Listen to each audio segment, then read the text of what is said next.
Venha conhecer o Box 21, um ambiente aconchegante onde o melhor da gastronomia espera por você. Rua Carlos von Koselitz 304 em Porto Alegre. Reservas pelo telefone 51 33 25 51 21.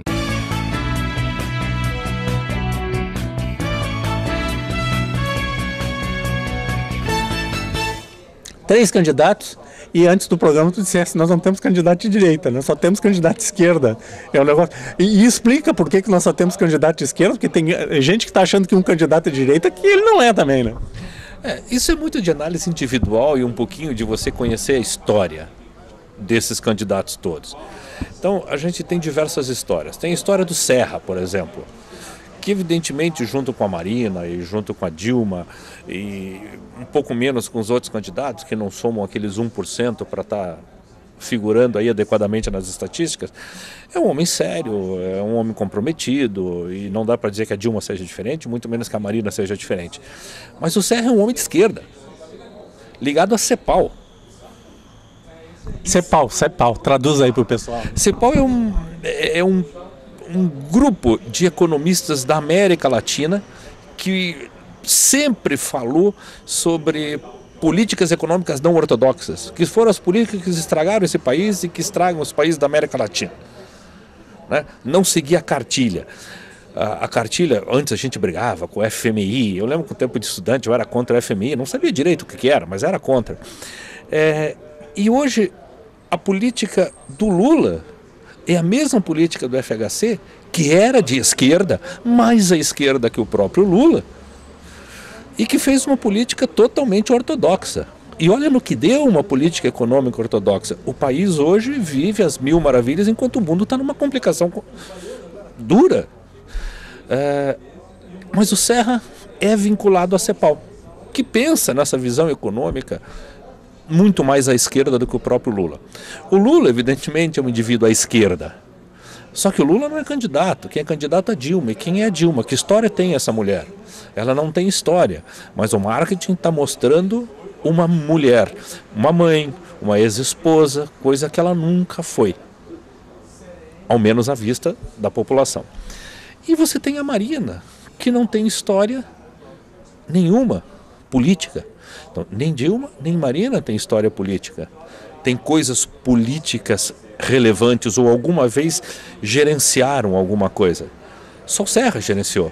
Será que ele é o melhor candidato? Dificílimo dizer, porque é um homem à esquerda. A Dilma, uma mulher à esquerda. A Marina, uma mulher à esquerda. Onde está a direita? Incrível, está no governo do Lula.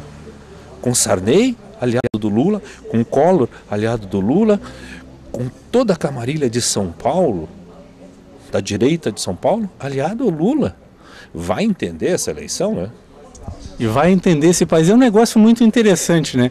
Vai entender o governo, e vamos aqui, falando abertamente aqui, o eleitor, nós somos os eleitores, e fica difícil escolher e saber quem o que é. Ideologicamente, essa eleição não existe. Porque não tem ideologia, porque são todos muito parecidos. Por quê? Vamos lá.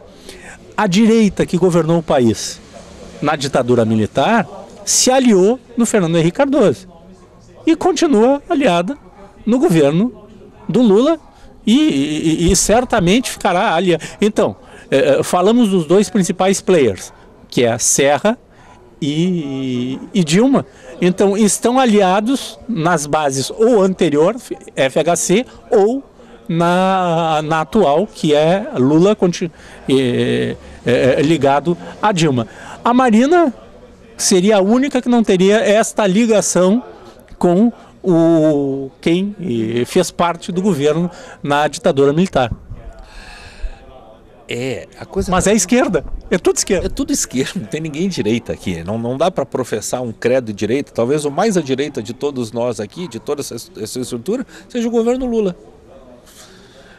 Ainda que tenha essa esquerda esquisita do PT envolvida, esses caras do escândalo, de dossiê para cima, para baixo, que é a cara de uma central sindical dos sindicatos. Eles fazem isso, sempre fizeram e continuam fazendo. São truculentos. Mas voltando para o marketing, olha a Dilma. A Dilma é simpática? Nunca foi. O Serra é simpático? Nunca foi.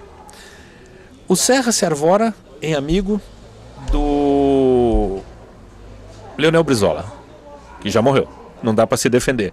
O Brizola dizia que o Serra era coveiro. E um amigo chama o outro de coveiro. A Dilma se arvora em amiga do mesmo Leonel Brizola. E olha, eu estou falando de marketing. Brizola odiava o Lula. Odiava essa coisa do PT. Não eram amigos. Não tinha uma coisa a ver com a outra. Porque um pregava em educação. O outro não sabe o que é educação. Então, as coisas estão muito esquisitas. O marketing está terrível. O marketing hoje está medonho. A melhor coisa que aconteceu hoje, do ponto de vista de marketing, foi o último programa da Dilma, em que humanizou aquela figura que de humana tem nada. Eles conseguiram não falar de programa de governo e falaram dela. Humanizaram uma campanha. Mas não trouxeram nada para nós podermos escolher, porque eu não quero a Dilma por ela ser uma mulher elegante, ou seja, o que eles disseram, mãe. Tá faltando muito programa de governo, né? Tá assim, não tem ideologia e tá faltando muito programa de governo, porque economicamente os dois são muito parecidos. Muito parecidos. E eu temo que o Serra seja mais à esquerda que a própria Dilma. Mas esses dias eu escrevi um texto, eu brinquei contigo sobre os 3 porquinhos, você disse que eu estava chateado, alguma coisa. Muito magoado. Não, magoado coisa nenhuma, é que são os 3 porquinhos mesmo. O que está faltando nesse negócio, no marketing político, para os 3? Está faltando aquele negócio do tijolo que constrói e é seguro, e está sobrando sapé. E está cheio de baforada da mesmice. A mesmice, um jogando contra o outro, um falando mal do outro, os caras prometendo que vão fazer coisas que não vão fazer. É o Serra. O que foi que o Serra prometeu? O Serra prometeu que vai dar ênfase às santas casas. Como é que o Serra pode prometer que vai dar ênfase às santas casas se a Santa Casa é irrelevante no sistema de saúde brasileiro? Como é que a ministra lá, a Dilma, vai prometer, através de uma assinatura, de que vai reduzir mortalidade infantil? Ela vai reduzir, basta investir em saneamento básico. Vai enterrar dinheiro em cano? É ela que faz isso ou são os estados que fazem isso? Ela vai fazer um programa de saúde da família, de educação da família? É o governo federal ou são os estados que fazem isso? São os estados. Então como é que ela promete uma coisa e assina? E a imprensa diz que isso tem validade? Não tem validade nenhuma. E a Marina vai na represa Billings, lá em São Paulo, ocupada, onde não deveria ser ocupada, porque é nascedouro, tem nascente de água ali, e diz que vai solucionar a vida de todo mundo, da moradia, das invasões, da água.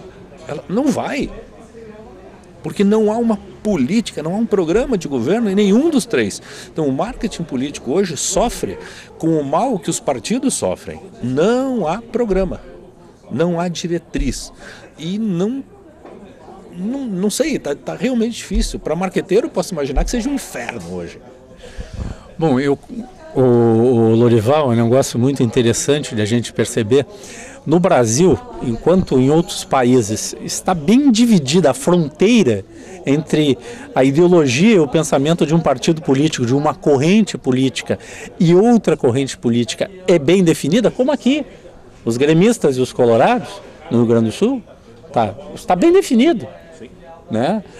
Tem mais os da esquerda do Grêmio, que são mais contra o Internacional, os mais de centro, que são os mais conciliadores, e no Internacional tem exatamente a mesma coisa. No Brasil está faltando ideologia dentro dos partidos políticos. Não que não esteja escrito, está escrito, só que não é praticado. E o mais interessante é que eu vejo candidato por partido A, B ou C, que vai para a televisão, promete uma coisa que está lá escrito no estatuto do partido dele, que é contrário a determinada coisa. Por exemplo, pena de morte. Só para dar um exemplo, tem gente que fala, não, eu defendo a pena de morte. Pô, ele é afiliado a um partido político que deplora a pena de morte, e ele vai lá e diz que é a favor da pena de morte. Então tem alguma coisa errada, né, Lorival? O nosso maior problema talvez seja a ética política, né? Como nós não temos um programa partidário coerente, coeso, fechado, os políticos migram de partido não porque eles acreditam em alguma coisa, mas que eles levam a si mesmo para o partido e falam as maiores asneiras, mesmo que seja contra algumas diretrizes dos partidos. E isso gera um problema enorme e nós ficamos nesse meio, a gente não consegue saber quem é quem. Talvez aqui no Rio Grande do Sul a coisa seja um pouquinho diferente, com 3 programas de governo bastante diferentes entre um e outro. Então há um programa de governo do partido da governadora Ieda, há um programa de governo do partido do Tarso Genro, obviamente. Eu ia falar dele depois, é que eu estava esquecendo o nome do José Fogaça. Então há programas. É muito mais coerente aqui, está mais fácil escolher aqui do que escolher a nível federal hoje. Eu seria mais feliz hoje fazendo marketing político, e eu não faço marketing político e nem farei, com os candidatos daqui do que com os 3 candidatos do governo federal. Bom, vamos ver o que vai dar, né, e o que vai acontecer, mas o certo é o seguinte, é chato para alguns, para outros não, mas o certo é que nós devemos escolher muito bem, né, porque são 4 anos e não são só 4 anos, é o nosso futuro que está em jogo. Então escolha bem, fale com seus amigos, com seus familiares, assista a propaganda eleitoral, consiga ver o que é absurdo e o que não é, e escolha certo, né? Dentro do seu pensamento, não deixe a influência, né, a cabresto, que você seja forçado a votar em A ou B por outra questão que não o seu sentimento. Posso dar um conselho? Prestem menos atenção na propaganda eleitoral, no horário nobre do TV e rádio, e prestem mais atenção no desempenho dos candidatos fora dos programas. E aí que a gente vê a diferença. Não é na propaganda. A propaganda todo mundo fica bonito. Até eu fico magro na propaganda. E cabeludo. E cabeludo. Também, né? Obrigado, Lorival, tu e o nosso amigo Roberto Aguiar, com imagens do Roberto Aguiar. Falando nisso, estamos encerrando mais um programa .net aqui no Box 21, Vida de Bar dos dois lados do balcão, na Carlos von Coseres, número 304. Até uma próxima oportunidade.